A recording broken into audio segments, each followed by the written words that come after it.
Ya solo bandeko balandi radio télévision Kimbangiste bana papa Simon Kimbangu mbote na bino banso besika bozwami. Esengo na motema na mokola lelo poete na ndenge bolingo bokolakisa kepai na biso bokotisi biso lisusu na banda kuna bino poete boko kolanda émission na bino bokolingaka mingi émission masolo.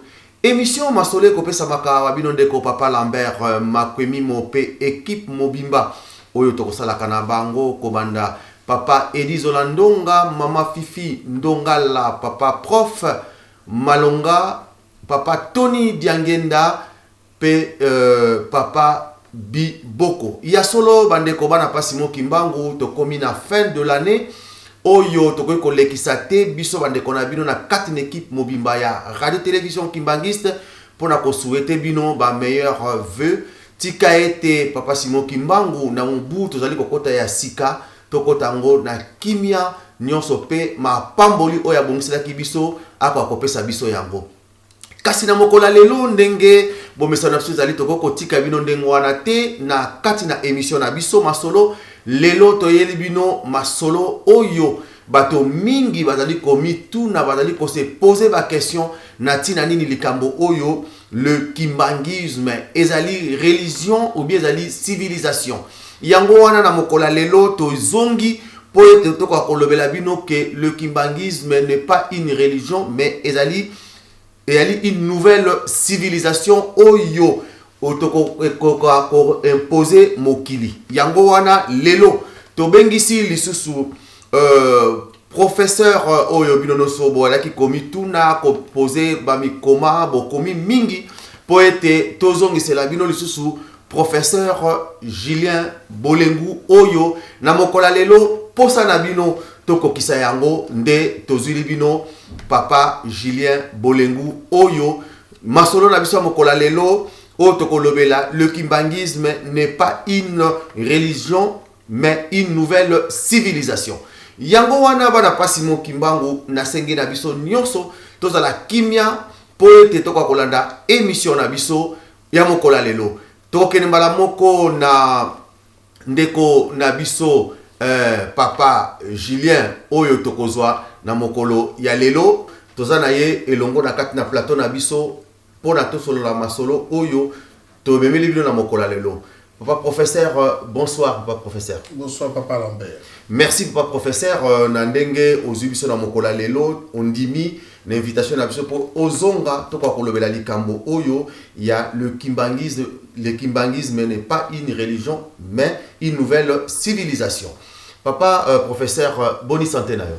Madame papa avec la grâce de Dieu. Parce que to moni ke mikoleleke belé to kutani susute to lingi to yeba ndenge nini yo santé ndenge to kotuna ka yango tango nyonso pambate to kompe na fin de l'année équipe mobimba to souhaiter yo ba meilleur vœu tika ete papa Simon Kimbangu apambola yo libota nyonso bokota na kimia na année 2018. Papa professeur na kanisa to kolinga o se présenter po ete bande ko zali kolanda biso bayeba nano yo nani ozali nani po ete ba o ba yebi yo pété ba o ba kokota na émission oyo lelo bayeba émission masolo papa Lambert équipe mobimba bayambi nani. Oui, effectivement, papa Lambert, merci beaucoup. On a présenté peu de même à toute l'équipe mes meilleurs vœux. Na komba papa Simon Kimbangu et na komba ba tramvou là. Voilà. Ngai kompo na effectivement comme on a papa Julien Bolengu Boulafa. Donc nazali professeur na Paris. Na centre industriel il y a métallurgie où ils ont s'occuper na makambo ba mituka. Et spécialement pour na Peugeot, donc nous avons affilié Yangoana. Alors voilà, un peu de monde à vous expliquer avant de Yangoana. Merci papa Julien, professeur na kanisa biso batozali kolanda yo na mokola lelo na kati na émission masolo. Likambo toyeli na mokola lelo po te to bengisa yo to lingi to solo masolo oyo ya le kimbangisme pa mate bato mingi bazali ko se poser ba question bazali donc bazali komi tuna pambate likambo papa Simon Kimbangu batozali kolobelango mingi bazali koyeba te est-ce que le kimbangisme ezali religion ou bien ezali une nouvelle civilisation pambate bakomi perdu na bato bazo kolobela likambo papa Simon Kimbangu comme l'église de Noir, Tomoni Mwandansemi, Tomoni Papa Nkusu, Batu Ebele, chef coutume, Bazolo Belka, Papa Simon Kimbangu, Bazoy Batezali, le Kimbangis, Bezali, qui suit Bezandengenin. Yangwana, Lelo, Tolingi, Totuna, Toyali Komi Tuna, à travers Batu Oyo Bazali Kolobela, Kombo et Papa Simon Kimbangu. Bato Basambe la candidate église de Noir. Papa Mwandansemi, Papa Nkusu, Bangunza, chef coutumier, Papa Onda. Mingi bazali komi, bazali ko se retrouver te. Ezali nini au juste nali Kambouana. Oui, Papa Lambert, c'est très bien toi aborder Elokoana ce soir et toi annoncer tout de suite et très rapidement à la population d'Abisso que Eloko Yoza Koluka ko s'imposer na mukili ndenge anonsaki ango. Ezali une nouvelle civilisation, ndenge christianisme, ezalaki ko s'imposer na mokili, Kombo Kimbangu va s'imposer en tant que civilisation. Et yango zomona soki lelo Kimbangu avait donné des signes avant-coureurs, tango alobaki que tango bato mingi okomona babandi koloba kombo nangai, c'est à ce moment-là que makambo lingi s'est déclenché. Donc bato mingi lelo baza koloba kombo ya Kimbangu, ndenge uti koloba ba variété wana baza ebele cette diversité et lokola bango ba ye pona koloba kombo ezali sinyo Kimbangu moko ye moko alobaki mais loko eza ko créer bato ndenge olobi à juste titre confusion cette nébuleuse ezali le fait que personne ne comprend message ya bato wana baza ko ebate et finalement message wana vient flouer véritable message à Kimbangu. Nous allons profiter de cette opportunité pour rétablir vérité wana qu'on pense à nabato quelle est la vision ya Kimbangu sur nous, pourquoi Kimbangu ayaki et c'est quoi le kimbangisme. Et le kimbangisme c'est une nouvelle civilisation où il faut s'imposer na mokili ndenge christianisme est s'imposé parce que christianisme est ali biloko yakala mais les noms où ils a pensé à Jésus-Christ et bien que penser wana il a complètement dénaturé et yendengeni pour tout le monde ko pesa na peuple na biso ba élément wana to ko kota na ba détail les lorsque comme on na fonctionnement ya monde actuel ezali ndenge christianisme eyé na occident hein bon si on peut appeler occident et na civilisation nango imposé monde de gouvernance na bango et quand imposé manière na bango ya kosa religion na bango hein. On va prendre pour montrer moi la différence le mariage na bango et nengesa les maka et y quand imposé un système économique na bango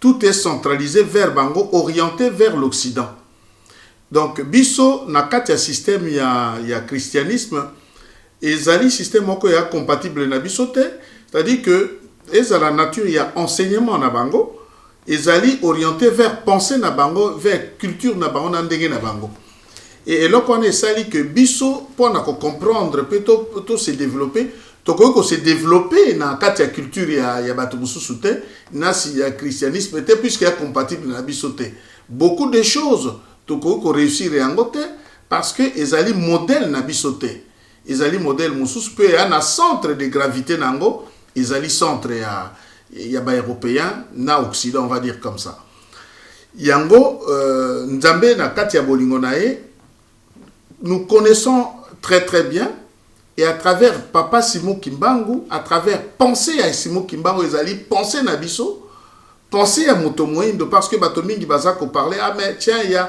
c'est du racisme te ya racisme te ezali eloko o ezali na axe na biso ezali neti mutuka soki eza bien réglé te et ko vibrer hein et là quand surtout même ce qu'on sait tirer ya ballon football soki eza bien tiré te et ko rater cible nango donc ezali eloko moko ezali na axe na biso na pensée na biso et appeler et permettre biso tout se développer tout s'épanouir peut tout créer pas na civilisation oyo ndenge toza nango donc le kimbangisme va être cela c'est-à-dire une nouvelle civilisation oyo ko ya un aspect spirituel na ye na aspect scientifique na kati aspect scientifique to comment na ndenge économie ko fonctionner ndenge science ko fonctionner ndenge ba découverte ko fonctionner ndenge médecine ko fonctionner Mais c'est le mot de Nabiso Nenge Toza comme on a, asiatique, baza na bango, mais problème na bango c'est que baza kozwa, baza na mode ya bango.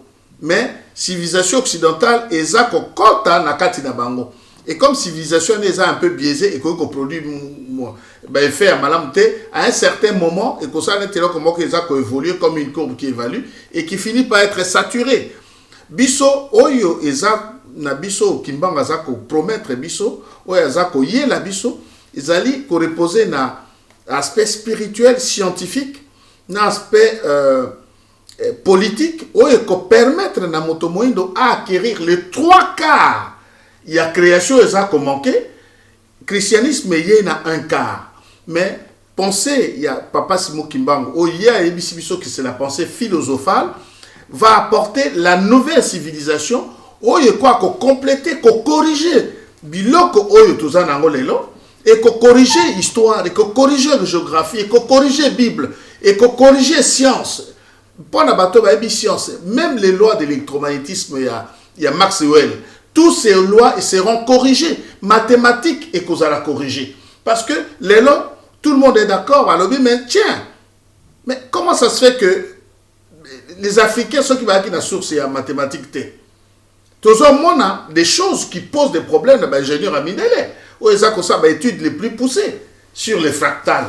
Et ils ont biloko, oyo, ils ont maîtrisé par la depuis longtemps. Alors, Kimbangu ne veut que à régénérer biso, tout reparti, tout attirer biso na axe central pour na tout compte dans la plénitude il y a développement na biso.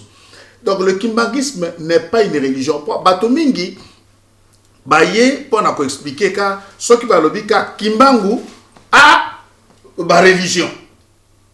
Beaucoup de gens ont associé le combat à Kimbangu à la religion, alors que combat Kimbangu à monaki à liboso. Et ça a que la liberté politique, il y a africain, il y a congolais, il y a peuple Congo. D'abord, le terme congolais n'est pas un terme adapté, il y a peuple Congo. Liberté politique, n'est-ce pas, c'est la liberté. Alors, naïbite ce qui est religion et pertaka liberté, mais ce qu'on a dit, Boukemi, la religion, ils allaient au pied à peuple. Kimbangu a eu religion, a eu point à confirmer peuple, Kimbangu a eu et l'okaliboso a eu liberté. Le kimbangisme a apporté la liberté. Puisque de cette liberté, tout expérimentaire, on a Congo, première chose, qui va première indépendance d'Abisso, bien que cela ait été assorti, entre guillemets, na indépendance qui totale. Il fallait l'indépendance spirituelle. Donc, ezali kaka aspect religieux. Donc, quand on parle de Kimbangu, tout de suite, les gens de Koloba, à juste titre, les gens accourent. Ah, papa, j'ai vu Papa Wanda à la poudre dans d'autres, mais c'est pas ça le modèle. Oh, j'ai vu les gens en train de brûler la Bible, on ne comprend plus. Alors, biloko wana, ezali seulement dans le moment où Kimbangu lobaki que beaucoup de gens viendront à mon nom, ba koloba, mais ce sera que des signes que tango à Kimbangu et koki. Les temps anciens, il y a tempé, il y a civilisation, il y a liboso, il y a saliba fainango. Le christianisme a marqué son temps. Il marquait ton temps avec Bafay Nango. Oh, que si on passe le temps à l'énumérer ici, on va essayer quand même de citer quelques-uns.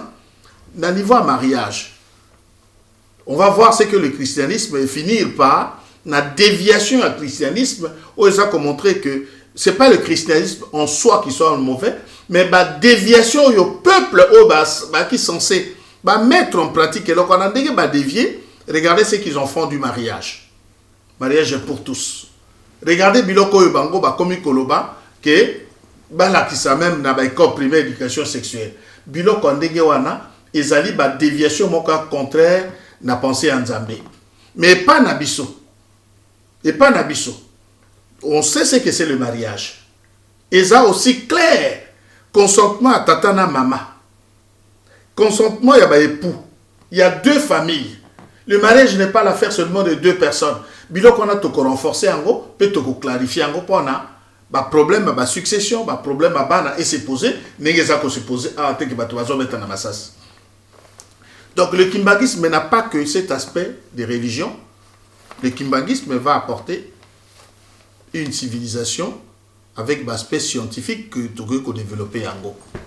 et que il y a un aspect il y a gouvernance politique n'est que développer yango un aspect il y a médecine n'est que développer yango et yango aux hommes nous ne pouvons pas qu'aux par le seul côté il y a aspect religieux il y a d'autres aspects il y a d'autres éléments autres que développer yango voilà schéma oyonga na lingi dès ce soir que les gens puissent comprendre que le kimbangisme lelo ezali la pensée ya Simon Kimbangu.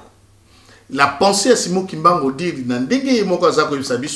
il s'agit de la pensée philosophale de Simon Kimbangu. Alors, faire attention. Kimbangisme, mais ça date de longtemps. Kimbangu n'est plus. Kimbangu est mort. Ou des gens desquels Kimbangu vous parlez. Des successeurs naïe, beaucoup de gens nous disent, successeurs naïe, oui, nous sommes d'accord, on a pensé à Kimbangu, mais Kimbangu n'est plus. Bato baye Simon Kimbangu, les prétendus enfants naïe, baby ça pensait à Simon Kimbangu. Mais bien, voyons donc. Vous savez, penser à Kimbangu, qui peut détruire penser à Nzambe? Puisque Kimbangu azali Nzambe. Kimbangu a dit, n'a qu'à conduire Bino jusque Nasuka. Et comment il peut nous abandonner? Parce que Dieu ne meurt pas. Comment na Kimbangu, koki kolelo kobebisa kombo ya tata na bango? Ben voilà, ça c'est des mauvaises langues. Parce que, ezala papa Diangenda, que beaucoup de gens récusent, ezali incarnation à Simon Kimbangu Yemoko. Comment on peut voir papa Diangenda? Papa Diangenda à travers œuvre à Sali, hôpitaux, école, ce qui en ezali le bien-être et congolais, et peuple congolais, comme ils disent, c'est quoi il s'agit. Donc, le problème na batoming ezalaki, beaucoup de gens versés na katia occultisme, na katia franc-maçonnerie, et présence à papa Diangenda et comment il gêner bango. Sali campagne na bango, croyant que va récupérer Congo, basculer Congo na katia biloko ndenge wana. Alors que vérité à Kimbangu ezalaki parmi nous. Et beaucoup de gens parmi nous, des fois jugent sans connaître papa Diangenda. Abebisa et côté, il n'a fait que amplifier biloko ya papa naye pour s'en convaincre. Ce que papa Diangenda avait le peuple des gens au Israël, le peuple de Dieu. Madame Goldamer, premier ministre d'Israël, a recouru à papa Diangenda parce qu'il y avait des problèmes dans Israël. Bakay côté Moussousouté, balobi tolandi yo, tolandi jugement tata na yo et l'équipe lokola ndenge ya nkolo Yesu. Koloba yango ezali crime de lèse-majesté. Papa Diangenda a été en Israël pendant qu'Israël avait des problèmes d'eau. 6 mois, maïsa ko pleuvoir, maïsa te, mboula te. Et Madame Goldamer a saigné na Papa Diangenda intervention ya Kimbangu. Alors, biloko wana kolobaka bebisa musala papa na ye. Et là, on connaît qu'au sein d'Israël que les plus torrentiels, la Jordanie, Liban, Israël, tout était dans l'inondation, la prière à 5 minutes. Comment peut-on dire qu'Abébissi Moussala Papa Naye, alors que la puissance extérieure va recourir Naye, au nom de Papa Naye, ou à honorer Yango? Tout ça, Papa Nabiso Moussou Papa Touzolana, qui vient d'écrire un livre là-dessus, il était en Israël. Juif ou Israël, Bible, oui, Bible, oui. Mais Bible est dans le biloko akala. To koti na dimension mosusu me peuple baza ko comprendre ngote. To komi na dimension ya molimo musato ya Kimbangu. Oya za ko luka pesa biso la nouvelle civilisation. Balobi na e balobi mais vous connaissez Papa Diangenda? Il était étonné puisque ayebaki na e biloko anate. Babi kende pa na bino, kende ko luka oyeba kombo wana. Oya bikisaki biso ye wana. Papa Diangenda pleura parce que peuple ya ye moko baza ko diaboliser ye. Baza ko ba bebisi Moussala papa na ye. Faut-il encore ajouter d'autres choses? Mobutu c'est en plein pouvoir confirme que balobaka kaka prophète ezaka tata na ye. Mais ye aza prophète lokola tata na ye. Alors, de qui a abusé de quoi? Papa Diangenda bebisa Moussala papa na été, Mutomoka bebisa Moussala Kimbangu te.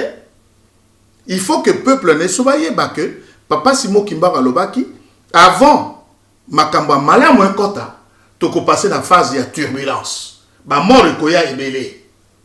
Parce que le roi Yamukilio, le prince des ténèbres, a se sentir menacé par la présence du Saint-Esprit qui est Simon Kimbangu Kiangani.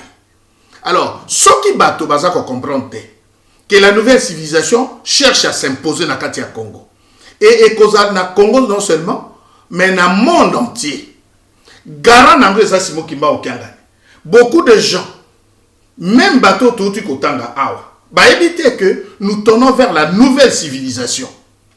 Beaucoup ont pris le plaisir d'injurier et sans embâche Papa Simon Kimbangu Kiangani. Oublions qu'ils ont affaire à Kimbangu Oyo il y a 21. Kimbangu il y a 21, à Simon Kimbangu Lelo, c'est une même pièce. Face mon corps, Eza Kota la Mokilio Yaba vivant. Face mon sous Ezali dans le monde Oya Milimo. C'est la même pièce. Alors, ce qu'il est là, peuple congolais, qui aspire à la liberté, à la paix, bah yo qui message Oyo. Kimia na Mokili Oyo. Et je vais encore donner quelques éléments. Il y a vérité. Et Kozwamana Simon Kimbangu Kiangani. Batoba linga balingate, puisque Mindele baebi qu'il y a de nouvelles civilisations. Et Simbami secret nango ba code nango nyos ezali na Simon Kimbangu Kiangani. C'est-à-dire Kimbangu aza secret à nouvelles civilisations. Comment peut-on affirmer cela? Ezali, les lots toza comment on a pas que l'internet. Bon, comment on ambassadeur en Belgique, pays colonisateur. Ambassadeur et à France, n'a pas généraux na yé. Je lance le défi à quiconque. Bafou Kameli Papa Simon Kimbangu Kiangani. Mais s'il n'y avait vraiment rien, ces puissances autoyébi que Belgique n'a gagné attaqué biso. Bakay Kofu Kamela Simon Kimbangu Kiangani pour gagner quoi? Bateau Bafani l'Europe. Bo yébi que Mundele c'était l'opportuniste. Mais Mundele a bon que civilisation et christianisme échoué. Et qu'une nouvelle civilisation est en vue. Baoué ici, pendant que Bisso Batobaza comme la Masanga, d'autres pasteurs Bazako promettre Bato Makambo à Poto, Bakolo Poto Bangona Bazako Kedekofu comme la Simo Kimba au Kiangani. Pas Baébi que la nouvelle civilisation, où est allé la pensée philosophale de Simon Kimbangu, va s'imposer à toute la création. Et qu'on s'impose au lingo lingate. Et de toute façon, Kimbangu Lobby, on fera un choix, soit Baton Mabé, au Balingi comme on a été, puisque Moukiliza Yaye, Bakoluka place à Kokima. Et cette réalité du monde, où Eza Koluka s'imposer dans le Congo, Ezali, la nouvelle civilisation, selon que, moi, dit au Père, que ta volonté soit faite sur la terre. Mais volonté, on a pensé à Kimbangu, puisque véritable, Combo et Nzambe, que les gens le veulent ou pas, qu'on crée des polémiques ou pas, et qu'on s'impose na mokili mobimba. Ndege tolali, tolala katolamuki, jour monsieur kozala, kwa na kolamuka, olamuki, situation s'est changée.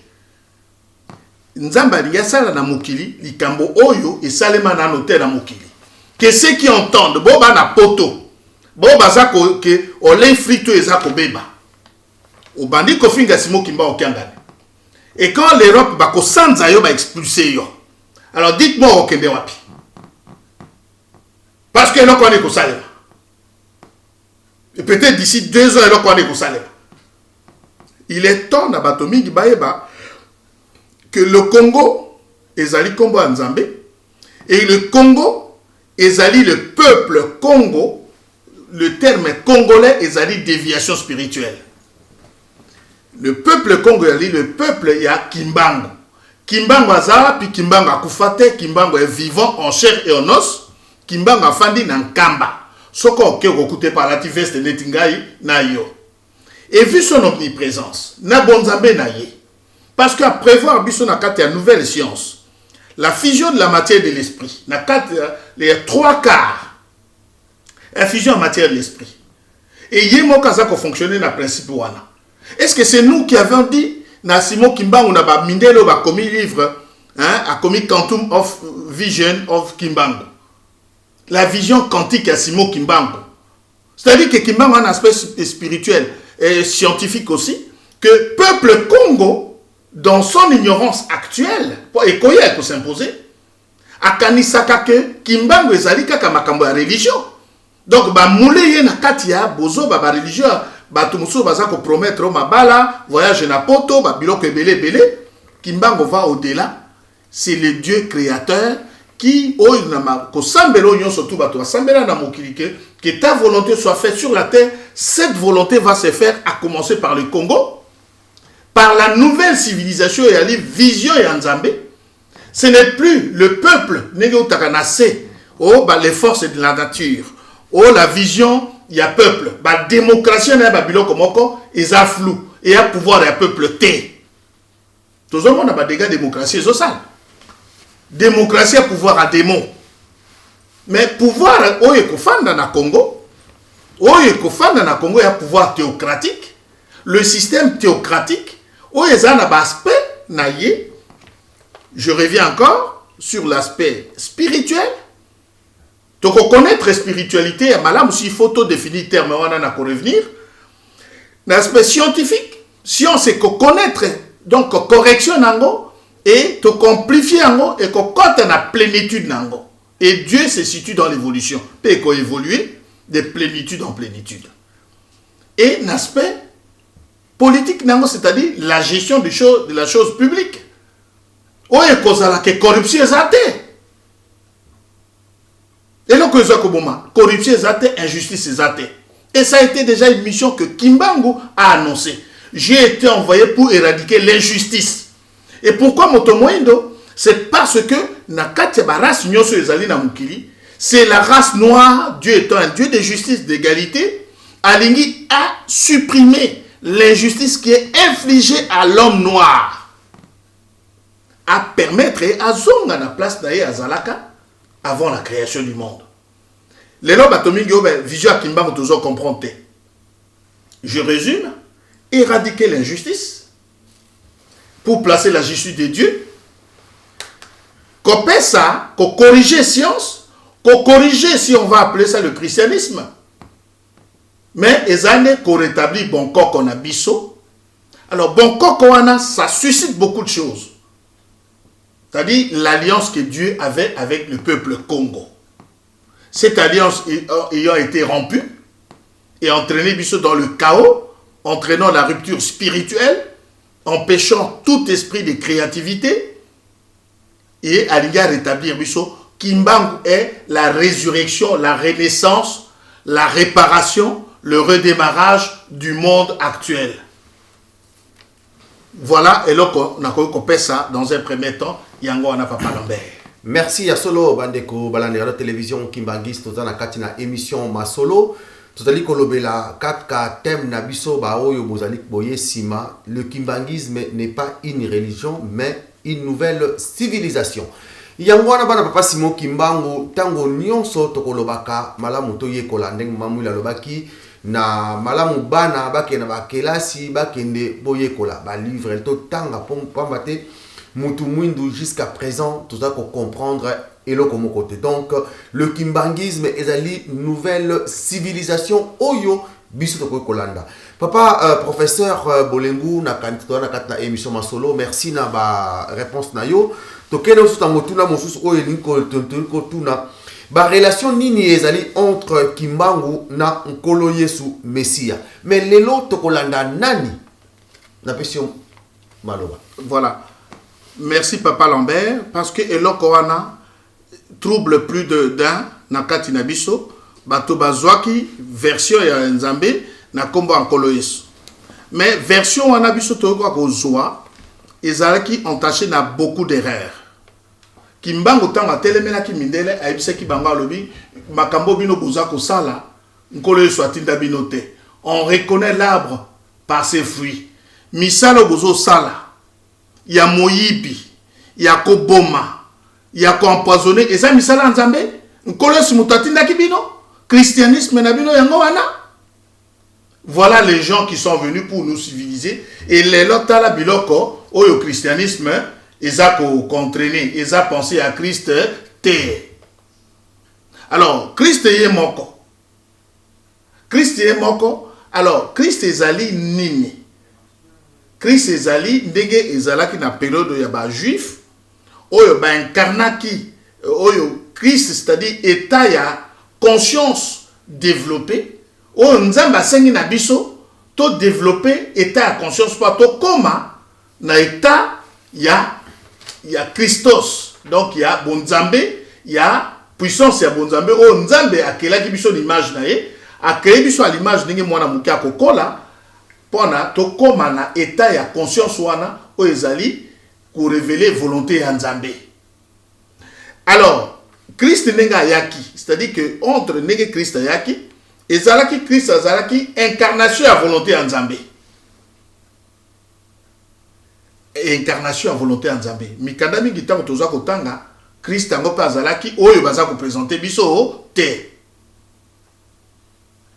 Papa Simo Kimbanga lobi ba secret à Christ yazana yango. Mais il y a une différence entre la volonté de Dieu incarnée na nzambe ye moko. Ozomona. Donc Dieu a pris sa parole à te yango comme homme. Mais Kimbango c'est Dieu lui-même. Nzambe baza koloba. Oh Christ abenga ki mon père m'a envoyé. Oh aloba ki na bato que boto singa ete. Mais boto ça Molimo Santo puisque Molimo Santo azali ne nzambe.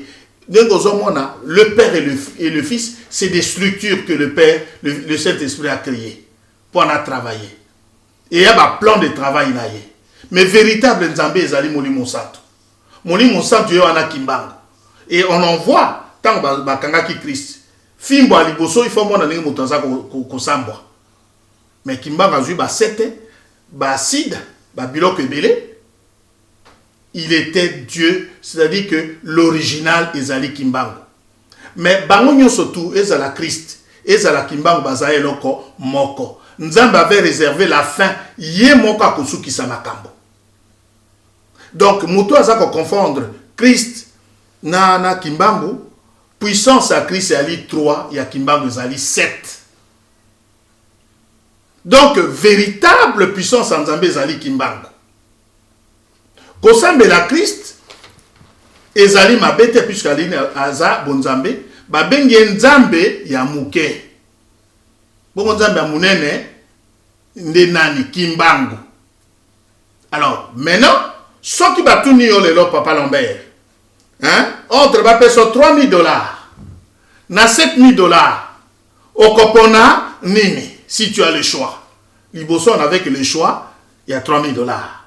Mais maintenant qu'on a deux choix entre 3,000 et 7,000. Et en est puissance, c'est un moutouka, on a 3 chevaux et 7 chevaux. La kasi na balabala, beaucoup sentir à mon côté. Dieu a voulu réserver, comme on a présence na souka. Ceux qui ont sambeli Jésus-Christ, ils ont ma bête. Mais il y a la puissance, il y a 3. Mais puissance 7, ils sont disponibles. Ezali à la portée aussi. Donc voilà la différence entre les deux. Puissance et Zayango pour le même Zambé, parce que surtout ils font partie de la même Zambé. Mais Kimbango Ali puissance 7. C'est le véritable, c'est l'original. C'est le Père qui a mis Jésus-Christ dans Mokili. C'est Kimbango Yewanape Azali na monde physique, pe na toute la plénitude de la puissance. Na kombo ya Kimbango. Oui, il y a évité à approcher Bissot, donc on peut ça y est. La différence existe. Merci à Solo Bandeko. Vous allez continuer toujours dans cette émission na Bissot papa professeur Isaïe Sengo Mingi na Bandeko. Vous allez kolanda Bissot ndenge bosenga ki yango tozongi si professeur. Vous allez kokene na mokola lelo vous allez komona ndenge mokili allez kotambola. Nani mutako juger mokili? Kimbangu ou Christ pona yo? Omoni papa Lambert très bien et je t'en remercie encore davantage parce que Omoni Nzambe n'est pas un Dieu contradictoire. Nzamba sa kabiloko na ye na ngonga nango na temps na yango. Ndenge to uti koloba na tango akala il y a eu l'Ancien Testament, Dieu était impersonnel. Yaki ba moto ba biloko moko ba vo ezobima. Dans un deuxième temps, Nzambe a prendre la forme humaine. Donc, babengi Koloyesu asali biloko asalaki mais qui était limité. Et na troisième temps, ezali nini Molimo Mosantu, l'original, le véritable Simon Kimbangu Kiangani. Mais jugement ya mokili wana bato balinga balinga te. Ça a été décidé ainsi puisque Motona Motano est rôle, Père Ano est rôle, Fils Ano est rôle et Saint-Esprit Ano est rôle. Le rôle ya ko juger mokili a été confié na Nkoloyesu. Oya lingi yango te ako vivre yango. Oane ezali rôle ya fils de juger l'humanité. Moto ako juger mokili ezali Nkoloyesu. Il fait partie de la Trinité. Que Mota linga linga te. Allez, ba démon na bino suki raconte ngai moli ezali Nkoloyesu. Kimbangu l'a dit que Nkoloyesu jugera le monde. Mais pendant juger mokili wana, ndenge balobi on a livre il y a Daniel chapitre 7 que pendant juger mokili wana, Nkoloyesu akozonga akoye pa na papa Simon Kimbangu kiangani pona kosenga pouvoir ya ko juger mokili et il lui sera Nkoloyesu et il lui sera donné. Et puis ozomona que chaque fois Nkoloyesu qu'il faisait quelque chose a qui besoin na avalia ya Simon Kimbangu kiangani pona ressusciter Lazare à 5 interventions ya Saint-Esprit. Pour le baptême naïe, à 5 interventions, il y a Saint-Esprit. Pour en juger Mokili, intervention, il y a Saint-Esprit. Simon Kimba Okiangani. Oyo alingi alingate, ça se passera de cette manière-là. Et c'est cette réalité qui va s'imposer à toute la création. Oyo yebi kazali na ba difficulté la biloko wana à approcher Simon Kimba Okiangani ou à essayer d'approcher biso. Donc, on peut essayer de plus amples renseignements. Parce que, ezali ba supputation oyo bato baza ko raconter te, ezali la réalité ya Nzambe du Dieu créateur. Il est le maître de toutes les circonstances. Molimo Mosantu. Il faut Congolais ayebaye, il a chance d'être né Congolais parce que mission wana, il commencera par le Congo. Et que s'étende en Afrique, et cette mission civilisatrice, et que ça de sorte que toutes les civilisations et que s'écrouler, la royauté nyosa mokili et que s'écrouler, et tout le monde va converger vers Nkamba, d'où ils trouveront la solution à leurs problèmes. Le monde, ce qui commence à juger mokili, a kozongisa mokili na maboko ya Molimo Mosantu. Cette réalité ezali réalité moko inaliénable. Ezali eko s'imposer na mokili na lingi bandeko na biso ba congolais bayeba po babika. Bayeba po totelemisa Congo. Soki Congo eza ko patiner parce que bato bakamati komba Simon Kimbangu baza ko finga du matin au soir. Tokozwa solution te tant que tofukameli Simon Kimbangu kiangani ndenge ba belge ba français baza ko sala yango bato bino zolo baboya na mboka na bango baye pa na biso ko fukamela Simon Kimbangu kiangani. Bongo bino moko ba kolomboka bozali wapi. Juger Koloyesu. Après, Mokili a remis entre Maboko ya Molimo Mosantu. Merci à solo papa professeur toujours qu'on continue toujours na katina émission na biso vraiment zali lengi mingi pe sengo mingi pe ntsai pa tozali pona koyoka makambu ya boyeba o bozali kolanda biso ndenge ndeko mususu azali kotuna me pona nini bino kuna bo biso ko tolobaka ko pa Simon Kimbangu to ba kisani tolobaka na langue to parla en langue bakabebele bele bazali ko bosa na kati na église kibangiste ba langue ezali nango to komona na likola bangala un muswahili azozwa nzembo ya Kikongo donc langue mobimba ya ngwana tala spiritualité na kati na église kimbangiste. Papa, professeur, tu as toujours na kati na émission na biso, to komi na kati, ba oyo ba yaki sima, tu as toujours kolobela. Thème na biso le kimbangisme n'est pas une religion, mais une nouvelle civilisation. Papa, professeur Tokei, est-ce que Kimbangu est égal à Bokoko? Voilà. Papa, et là, ça vaut la peine d'être clarifié.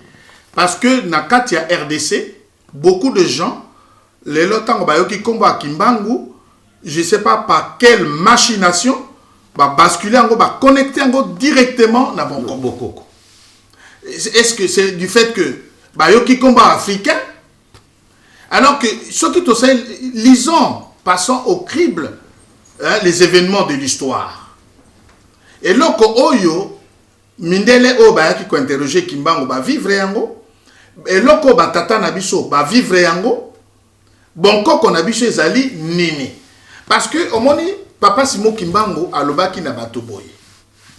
Bonko qu'on Nabiso yali, façon, qu'on Nabiso, bandaki ko fanda, ko sa ba mariage, ko lia, ko se faire soigner, ya ko juger ba makambo, c'est façon na bango ya ko vivre. Baki na ba code na bango en cas ya guerre, en cas ya conflit, ndenge ba bandaki ko régler yango. Et on est là qu'on est sali bon koko na biso. Mais Kimbanga yeli bon koko te. Il est venu plus que ça à yeli quelque chose qui va peut-être au-delà. Alors, toko ko benga en même temps bon koko na biso, mais bon koko na biso lelo ezali ko beba. Bon koko na ezako et Kimbango met en garde les gens contre une pratique aveugle à bon koko dont nous connaissons ni les tenants ni les aboutissants. Bon, quand on a biso, ils ont infiltré dans Babiloko et Belé. Toujours mon amoutoua na pouvoir, il ne fait que du mal. Bon, quand on a Kimbangu, on qui devise à Kimbangu, Bolingo, Mibeko, Pemisala. Bolingo et Zala. Bon, quand on a biso, il y a un système, esclave, prisonnier, Mindele, Bazako, Bibisa, et Zala quitté. Bako corriger yo. Voilà ce que tu dois apprendre. C'est que moi, on a 18 ans, Tata a eu à apprendre perdu na méandre la civilisation imposé biso. Et l'élément de civilisation et permettre et ça dit que bano ya bango na ba occident baza ko se retrouver o ya biso c'est le chaos total. Alors d'abord quand on a biso et kozala biloko oyo ya kosala bolambo na kati ya société et ni ko ba paresse te et ni ko ba ke mutafandi o mikudi ou ba biloko belé te ezali faire le bien à ton prochain à la société et koto sa mibeko société kokanga et apporter de l'évolution na kati ya société wana et ko défendre yango lelo bato baza koteka Congo ba congolais baza okende pa mindele o Congo na koteka. Hein? Ils vendent le Congo, on va coloniser Bissau. Mais ce qui s'est passé, et ce que cherche l'homme blanc aujourd'hui, c'est la récolonisation, pas soumettre Bissau dans les preuves les plus insupportables du monde pas aussi là. Déjà, ils ont essayé à ça vaccin Babylone pour la motomoïna Koufa, heureusement que Kimba Mazala Canabiso, le peuple noir ou les populations qui t'a Ezakomata. Bon, coco pour l'instant, Ezanango ko beba, ezali infiltré dans de mauvaises choses. Yango nozomona bato mingi lelo ba aki bandoki. Bato mingi o bazalaki lo ba nganga. Ba komi ko maquiller kombo akimbangu, ko maquiller yango, hein, ko maquiller ba biloko na bango en terme bon koko po ba na droit de cité.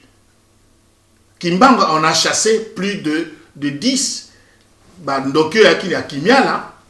Baliba kosa na lukuta Kimbanga chasaki bango parce que bondoki ezali bon koko te. Bon koko ne peut pas faire du mal, bon koko sait faire le bien et batwana sika lokola ba se ressusciter, ba se régénérer, problème na bango ba se regrouper, ba pesa bon koko kombo ya bonzambe ba légitimer le mal. Kimbanga lobi na biso mekabiloko anate jusqu'à la rétablissement, jusqu'au rétablissement ya makambo. Bon koko n'est pas Kimbango. Bon, koka Kimbango ya Bolingo Bibeko, Pemisala. Merci Bolingo Bibe Kopé Misala papa professeur likambo ya bokoko ya moto mwindo ezali nini po tozali komona mongala moswahili moluba mukongo bazali na traduction moko te bato na traduction na bango pe makanisi moko te bonkoko yango ezali ya wapi pe ya nini. Papa, oyebi que oza ko taper sur ba point, hein, o ezali batomi qui peut baza ko se poser des questions et moi-même je me suis posé ces mêmes questions. Na bokoko wana. Na bokoko wana.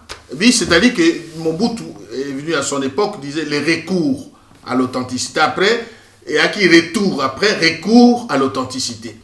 Au moins la civilisation tozana ngolelo, il faut vraiment être très très prudent parce que toko ko recourir na bokoko mais pas na retour. Civilisation tozana ngolelo, toko jamais ko vivre le quoi bakoko na biso, les temps ont changé, les conditions, l'environnement a changé. Donc bato baza koloba bokoko na biso to vivre le quoi bakoko na biso. D'abord ils connaissent mal bokoko na biso, beaucoup de gens pensent qu'il faut qu'on la tabarafia alors que bilamba oyo ya oyo biso toza kolata lelo vers les années 1600 bakoko na biso balata ki yango. Et à par rapport aux occidentaux, pesi yango que la civilisation est tellement qui déjà. Ou baza ko faire croire biso boko ko na biso c'est l'Égypte. Bato mingi bakay ko kangama na Égypte to boko ko na biso Égypte. Et l'os du Shango. Il y a mathématiques date de 8000 ans avant cela. Donc boko ko na biso et banda déjà depuis kala. Et donc pour na moto à kota na kati ya délire wana te que voilà to sala nini to landa nini to biloko wana ezali kimbanga lobi na biso to landa d'abord ye a rétabli biso liaison spirituelle et de cette liaison spirituelle jaillira babiloko ebele moto moindo mungala na mukongo oui des points communs existent. Moi j'étais étonné d'entendre le président Gbagbo aza koloba na monoko na bango azoloba français, il parlait français. Mais j'ai l'impression qu'il traduisait une pensée africaine. C'est-à-dire que tous a la même pensée. Et quand on regarde un peu, en termes de mariage, papa, moi je dis quelque chose. Nga naza mongo, hein? Nazo mona ba Congo, ba lobaka, mwana azali mwana ya noko. Hein? Mwana azali mwana noko. Oui, et j'ai posé la question à mon père qui disait, ah, non, parce que noko azali de quoi maman, mwana d'abord ya maman. On ne peut pas contester maman puisqu'il est motaboti. Savez-vous que Ngaï n'est pas Zalia? Je suis nana mwana noko nanga et pas na biso ba mongo. Noko na soka kufi tu dois hériter sa femme et bananaye ba kubega yo tata.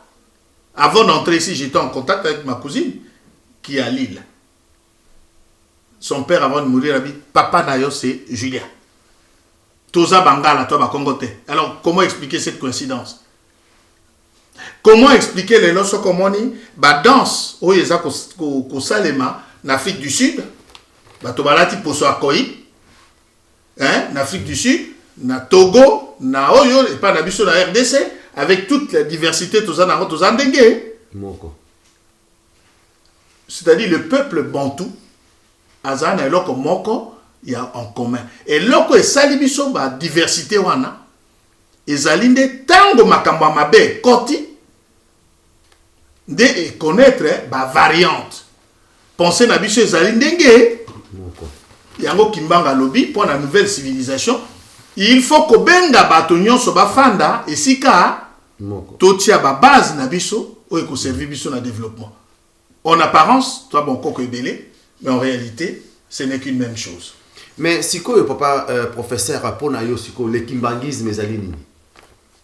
Alors pona ngai le kimbangisme n'est pas seulement religion, il a un aspect à religion. Kimbangisme ezali des nouvelles civilisations basées na pensée ya Simon Kimbangu.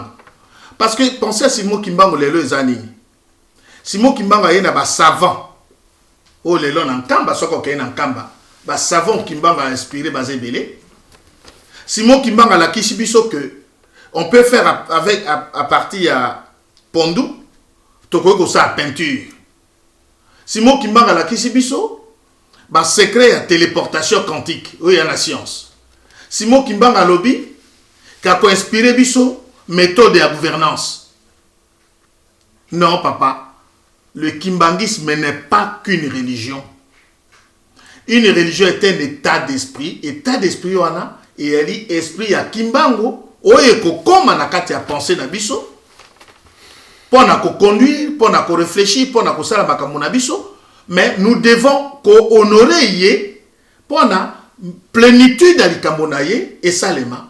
Nous devons, nous qui voulons être peuple Congo, ko kende na nkamba, ko senga pardon na Simon Kimbangu kiangani na mabe na kofinga nyonso oyo peuple za kofinga ye oyo za ko freiner développement na épanouissement parce que c'est lui la matrice, c'est lui oyo asimbi l'avenir ya Congo, ya Afrique et ya mokili.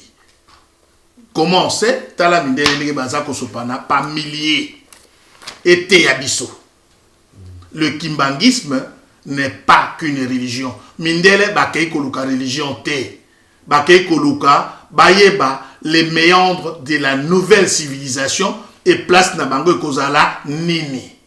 Parce que place wana ezali réservée d'abord na motomo indo. Pourquoi? Parce que Nzambalingi a corrigé l'injustice qui est infligée à l'homme noir depuis les temps reculés. Et ça, racisme tel, contrairement à ce que beaucoup de gens sont en train de clamer, et ça dit le rétablissement de la vérité et le rétablissement de la justice. Commence par la réparation. Kimbangisme, ezali, pensée ya Nzambe. Kimbangisme, ezali, pensée ya Nzambe pour sauver le monde. Parce que Dieu veut vivre avec ses enfants dans la paix. A paix sabango ba attribue naye pe batoba miyeba. Le peuple Congo doit connaître qu'il est un demi Kimbangu ou Kimbangu en miniature. Et tant akoyeba s'approprier likambo wana, hymne national naye ekumisa Congo, ekumisa Kimbangu, drapeau naye ekumisa Kimbangu, ba timbre ba biloko ba voiri ekumi biloko wana ekozala comme de la sémence. Ou il faut faire propulser Bisso vers cette nouvelle civilisation différente de la civilisation où l'injustice et le mensonge a pris le devant. Et zali civilisation il y a justice. Il y a injustice. Et ça civilisation il y a pédophile. Je ne vais pas noircir trop les tableaux parce que les gens veulent considérer qu'il est je suis arrogant. Non. Ezali correction y a monde actuel vers une vérité divine. C'est la civilisation divine, le kimbangisme. Dont le garant, pilote ya bilokona, Simon Kimbangu Kiangani. Oya yebi angota luka yeba avant que ce soit trop tard. Merci papa professeur Nakanisa Ndengo Zali Kolobelango, vraiment eza esego mingi. Ozali ko pesa biso po ozali ko lobela biso lika papa Simon Kimbangu Kiangani. Mais papa professeur na mokola lelo mingi batali kondima papa Simon Kimbangu oyo ya 1921. Mais papa Simon Kimbangu oyo papa Simon Kimbangu Kiangani mingi batali kondima ete épreuve ane ke bana ba kimbangiste oyo ba benga maki bana papa Simon Kimbangu oyo na tango papa Kisoloke la zalaki na biso elongo papa dia Lungana bazalaki na biso elongo na papa Diangenda na nzoto oyo mais lelo bazana biso toujours elongo pa baté makila papa Simon Kimbangu tina mokola lelo tozanango Kimbangu azana biso na mokola lelo mais bato oyo bazalaki ko benga maya solo papa sanga zali ko lobake kimbangiste oye tozali biso oye mais bato wana mingi lelo bazali kondima kaka na koma papa Simon Kimbangu oya 1921 mais papa Simon Kimbangu Kiangani bazali kondima ete mais yo étant que professeur olobi na biso nini na pas maté ozali koyoka yango pa ozali pe komona yango lelo bato mingi oyo lobby azalaki elongo tango papa Diangenda azali koloba papa Kisoloke azali koloba papa Dialunga azali koloba Azo le balika papa Simon Kimbangu alobaki akobota balisusu na 1918. Bato mingi bandimaki yango, mingi bandimaki yango te. Et lelo toye lisusu papa Simon Kimbangu kiangani. Balobi na biso ke papa Simon Kimbangu akobota balisusu na 1951. Bato pe baza kondima yango te. Sikoyo pona yo, ba oyo bandimi papa Simon Kimbangu kaka ya 1921. Mais batali ko rejeter bandimi papa Simon Kimbangu kiangani te. Yo olobi na biso nini? Omoni papa Simon Kimbangu kiangani et papa Simon Kimbangu il y a 21, les deux bazali, ce qu'on appelle na physique babingango, ils sont en résonance magnétique nucléaire. Na l'écriture mandombe babengi bango Pakundungu et Pelekete. Donc il y a une symétrie parfaite entre bango mibale. Il y a mon ndenge na lobaki qu'ils allaient même pièce moko yo les réseaux mon na face oyo. Yo kanisi kaka ye kaka face wana obosani ke face mususu ezalaka. Yango bato mingi yo bazui message wana bazako komona Kimbangu kaka na face moko et c'est une grosse erreur. Grosse erreur pourquoi? Parce que au moni bato mingi ndenge baza koloba o tolingi Kimbangu à 21 mais tolingi Kimbangu ya lelote. Oui, kolo eso akutana na biloko wana. Oh makambo na yo tu gardes pour toi puisque tolingi makambo Moïse. Moïse tango azalaki batelemelaki Moïse. Oh Moïse makambo no toko kondimate. Bon, Jésus la même chose va opposer na Moïse. Moïse va opposer yepe na oyo ainsi de suite. Donc Kimbangu bali va opposer na Jésus. En tout cas, confusion, ça n'existe qu'à et pas nabiso motomoindo. Parce que motomoindo a lingi ba ele makamona plateau. Et les kamona tsuki olingi ba ele na plateau eza mabete. Mais les kamosusu ne soki yo sambe la kanzambe ya solo. Hein? Olobi ko sambe la kankolo yesu. Kolo yesu ebi Kimbangu. Tuna ye kolo yesu Kimbangu azali nani. Bato mosusu balobaka je suis en contact na Kimbangu. Mais moi j'aimerais savoir batuna Kimbangu asolaka na bango soki Simon Kimbangu kiangani aza nani. Bato bayebi eloko wanata ils vivent dans l'erreur. Baza ko commettre crime. Il y a incrédulité, ezali crime. O eza ko bloquer Congo Mobimba. Simon Kimbangu kiangani aza ko émettre na même fréquence. Il y a vibration que Simon Kimbangu ya 21. Donc ceux qui ont lobby que Oyebi Simon Kimbangu a 21, Oyebi Simon Kimbangu kianganite, ce qu'Oyebi était. Oyebi était. Les témoignages sont là. Et puis Motoango Azalaka. Est-ce que, ok, Kotunaye lobby, différence entre Otunaye? Non, beaucoup de gens sont entrés dans la supputation à multiplier les erreurs de mauvaise foi. Peuple Nabiso Bazako Yoka. Bayeba ke kofinga Simon Kimbangu kiangani ezali kofinga Kimbangu il y avait puisque c'est une même personne sur le même esprit. Nga j'étais étonné motomoka eza tuninga. Alors oui mais papa Julien photo à Kimbangu oyo tuza komona Kimbangu a na photo elongi wana eza elongi ya Kimbangu te parmi les pseudo prétendus de nganga ba koma ba Kimbangu autoproclamé kimbangiste. O elongi wana eza elongi ya Kimbangu te nabi d'accord. Soki yo oza kolala pongi jusqu'à ce niveau là kamata photo o ya Kimbangu o ya liputa kamata yango observe bien ba koko ya Kimbangu baza légion. Hein? Ba soko moni elongi ya papa Diangenda ekokani na ya papa na ete. Ozu bilongi ya papa ya papa Dialungana ekokani no ya papa na ete.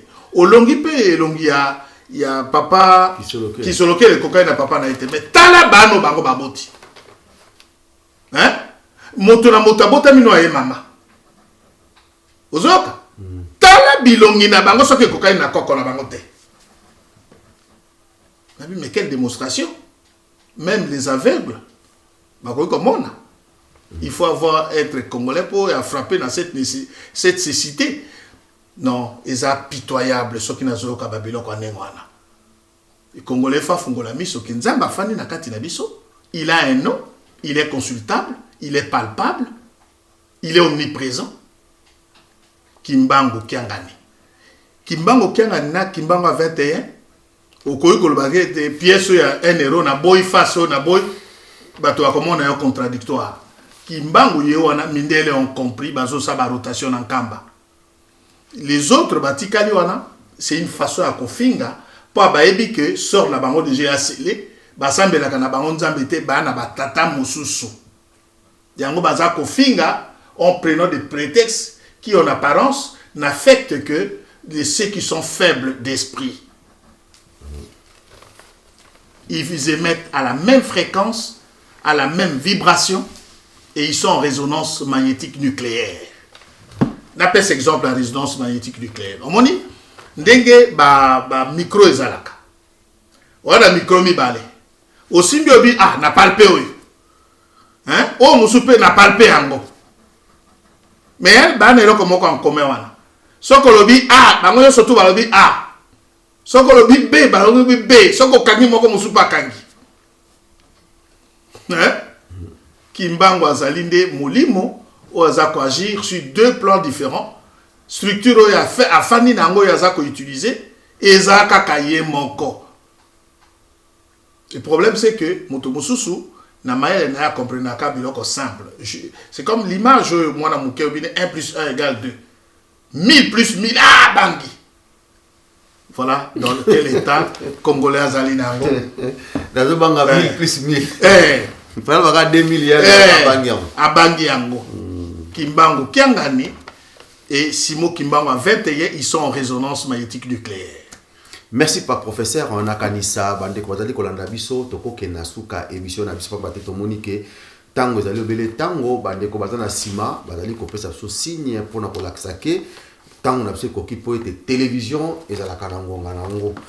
Tant que les Kamoussous ya muke kaka o eling kolobake le kimbangisme n'est pas une religion mais une nouvelle civilisation mais ngai na tant que na bituna na ngai na tuni yangote mais yo monique non mutuna oyo futo ko koloba yango et puis nini okoloba na ba kimbangiste oyo baza ko benga ma kimbangiste mais balingi kolobela bandimi papa Simon Kimbangu ya 1921 mais papa Simon Kimbangu kiangani balingi kondimela ete nino kokoloba na bango omoni soki motaza déconnecté hein moi j'appelle ça bandiko na biso c'est nos frères ouais. Parce que tant qu'on parle de réalité il faut pas que comme trop tard moi je leur donne un conseil pour na bateau le loba lobi baza kimbangiste il fait la moto et puis penser à Kimbangu.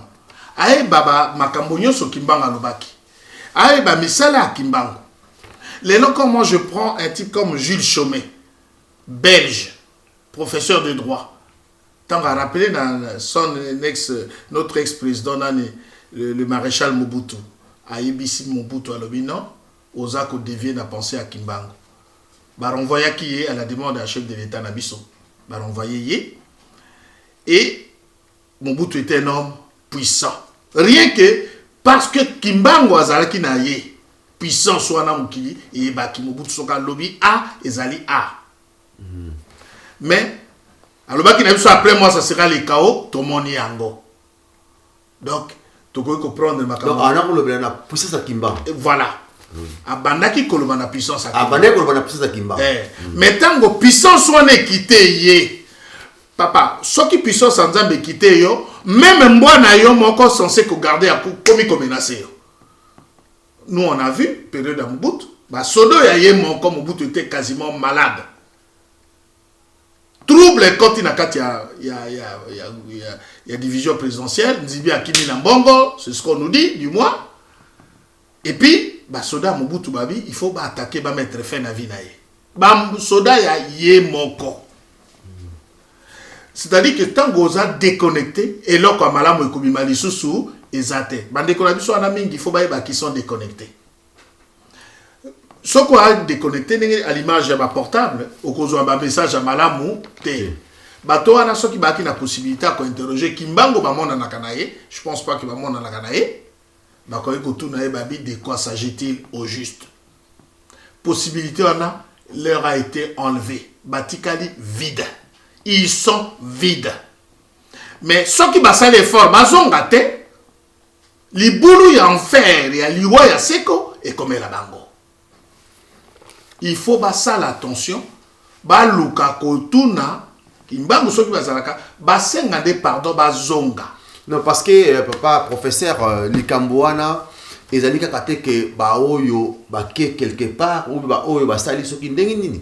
Il y a aussi des bateaux yo bazali na kati ya baza ko bengama bana papa Simon Kimbangu kiangani mais na mbebo mais na ba action na bango baza ko sala ezali ko refléter ke na ke balandi papa Simon Kimbangu kiangani.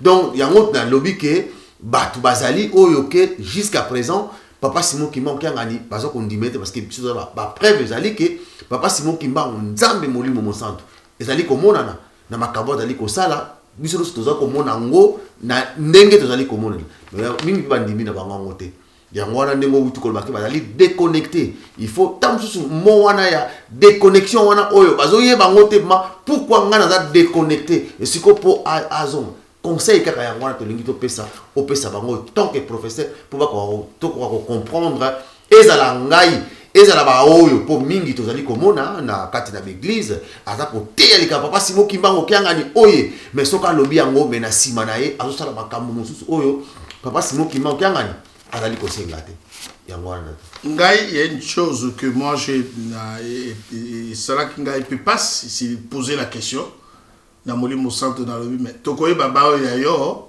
ndenge nini parce que na kati wana toza na kati ya bitumba ba infiltrer baza ebele ba faux jetons baza ebele baza ko sala en apparence il se déguise en ange de lumière mais tango ko la na misala na bango si nyonza ba pesaki ezaya bonzambe te. Ces gens-là vivent l'erreur. Ces gens-là sont condamnés d'office. Ces gens, il leur a pas été donné de comprendre le mystère du royaume de Dieu. À ces gens-là n'a pas été donné peut-être d'être sauvés parce que bazana bilembo musus. Mes brebis connaissent ma voix et baza kolandangai. Bamboa banyama baokaka voix ya maître na bango. Et au moment quand Jésus-Christ est arrivé, à Matthieu, je prends cette image-là. Bato bazara kebele. Place où Matthieu a badai ko géré. Alors non, Matthieu nde na eko yo neti mwana na yo akei na masa na ba jeu. Yo papa ozo lukate obite mwana na ngai yeyo. Nzamba yebi bana na ye e bana na pe ba yebi ye. Tango papa alobi bakotosa. Mais ceux qui ont attendu na yo ta benyo oyo atata na ngai te na kokende te. Bato wana ils sont venus pour la kobundisa molimo mosantu. Et baebi pertinemment sort na bango ezali nini. Malheureusement nzamba alobaki tika bango ba pousser ensemble. Na tango asuka tokolongola tokoyeba ya malamu na mabe ezali nini. Bango moko baebi quel maître baza ko servir. Du moins na miso na biso nzamba alobaki na biso vous aurez le pouvoir ya connaître bango. C'est dans leurs œuvres que vous les reconnaîtrez. Yango que cela ne vous choque pas. Hein? Biloko wana oya monique na souci ya kobika akende koyebisa papa Simon Kimbangu bitala ngai na liki kobika mais moyano na ngai yango yo. Celui qui n'est pas intéressé à kokosa démarche wana te parce que c'est baza na tata na bango mosusu qu'ils servent. Merci papa professeur Nakanisa bande ko zoli kolanda biso liloba na yo tolingi to tu na yo pona émission masolo okomona kango ndenge ni poma to komi na fin de l'année to tuni aux questions wana pour ko répondre biso mo keto yeba omona kango ndenge ni émission masolo. Alors papa Lambert c'est pas parce que ozawana na yebisa yo eloko nga na sentir yango et puis eloko oyo batope mingi baza ko yebisa ngai non seulement ici à Paris mais dans ma province, dans ma pays étranger, Canada, États-Unis, Londres, Allemagne, bato mingi baza ko oyo bakolanda émission oyo o baza ko bananga et puis les noms kimbangistes aussi. En tout cas, ozana odimati, l'émission masolo ezana odimati ya malamu. Et moi parce que bon n'importe qui peut affirmer n'importe quoi. Mais na moni indicateur au eza kobima na internet il y a nombre de vues eza révélateur puisque oza moto aliboso avec qui na sali ba émission te mais nombre ba audimato na moni ezali très élevé. Cela prouve que il y a émission moko eza comporté et un intérêt na bato du professionnalisme, oui, tu l'as. Et à la lumière, la prise de parole, l'animation, la capacité à laisser la parole, à donner la parole, la nature des questions. Beaucoup de gens, c'est Peli Babi, Salaka émission Kagada Papa Wana. Voilà, évaluation de ça, Yango Wana Papa. Merci ya solo bandeko bana pasimo kimbangu tokomi na suka ya émission na biso to remercier professeur na ndenge opportunité ozali opesi pa na biso susta mokola lelo po ete na fin de l'année toya et pas une poto lobela likambo ya thème oyo le kimbangisme n'est pas une religion mais une nouvelle civilisation. Yango to remercier bandeko yo bosali biso tout au long ko banda 1er janvier ti to komi na fin de l'année ba oyo bozala ki na biso na ba conseil na bino boale ko pesa biso chaque fois ba oyo bo salisi biso ba oyo bozala ki pembena ba souci na bino bola kolata yango to pesi bino encore une fois merci mingi to ko bosana te d'abord merci na sa divinité papa Simon Kimbangu Kiangani na vraiment papa soki yote mbele biso to zala kité.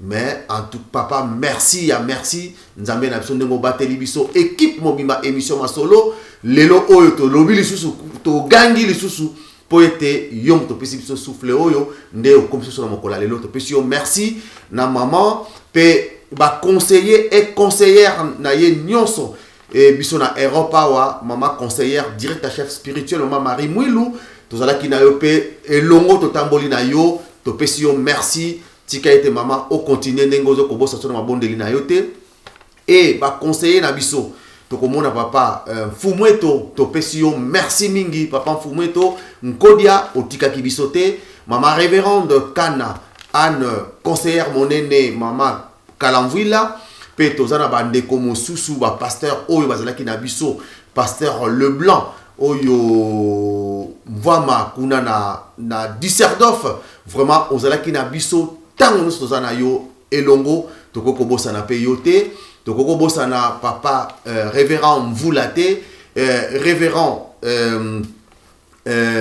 Marcelo ba vraiment tozalaki bozay belé oyo bozalaki na biso bo accompagner biso botiki biso te révérende Jacqueline kuna na Stockwell Matondo révérende Charles Mawete Bate belé papa paroisse à Stockwell vraiment botiki bisoté bozalaki na biso maman diaconesse na Angers maman Madeleine vraiment au tiki bisoté tozalaki na biso elongo bandeko ya Angers et puis bandeko oyo bosalisi biso bozalaki na biso pembeni maman Seleki Nanga kuna na Rotterdam maman Nelly kuna na Londres na Edmonton mama Anivita kuna na Stockwell mama Brigitte Kimvuta awa na paroisse à Saint-Ouen bazali batu ebele mama Didine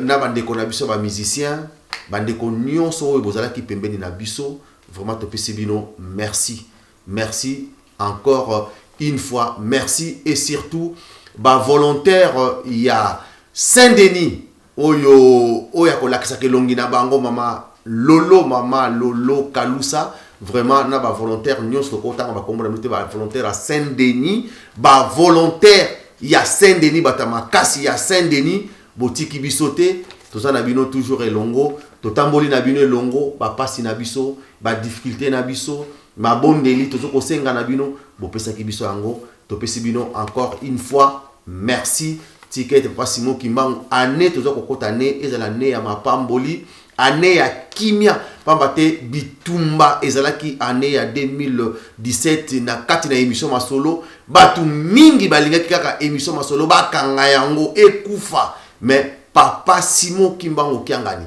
azalaki na biso et les loto komi na suka na fin de l'année merci et puis merci mingi merci papa professeur encore une fois totiki yote merci na ba conseil na yo merci aux ana pepe pembeni tango nyonso topesi encore une fois continuer comme ça la recherche pour na papa Simon Kimbangu tozana yo elongo moindre problème au bengi biso quel que soit côté nini esika no Lubumbashi même kuna na Bangala kuna soko lingi peto kende toko kende tout ça la émission pour na nini to tombola kombo ya tata molimo mosantu papa Simon Kimbangu Kiangani. Pour na wana na bandeko na biso nyonso topesi bango merci. Mama Fifi Ndongala, papa Edi Zolandonga, papa Prof Malonga, papa Tony Diangenda et papa Biboko biso nyonso na kati na émission masolo topesi bino bonne année, bonne année, bonne année. Nzambe azala na bino pona lelo to sukisi émission na biso tokutani na mbala sima. Merci.